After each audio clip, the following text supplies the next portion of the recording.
MP হয়ে তুমি ময়লা নদীতে ডুব দিলা কেন? কারণ বিডি ক্লিন গেছে আমার এলাকার ময়লা পরিষ্কার করতে সারা দেশ থেকে। তো প্রায় 600 650 ছেলে ময়লা পরিষ্কার করতেছে, কিন্তু গিয়ে দেখি কি আমার এলাকার ছেলেরা কেউ ময়লাতে নামে না, এরা ভিডিও করে। তা আমি চিন্তা করলাম যে সারা দেশ থেকে 650 লোকজন গেছে, গিয়ে বলবে যে ব্যারিস্টার সুমনের এলাকার মানুষ এরম কেন?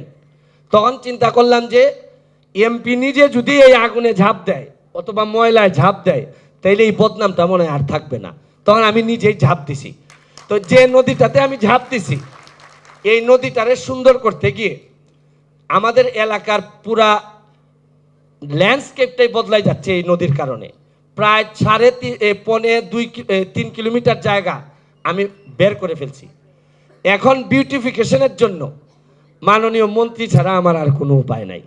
আমি আপনাদের মাধ্যমে মাননীয় মন্ত্রীকে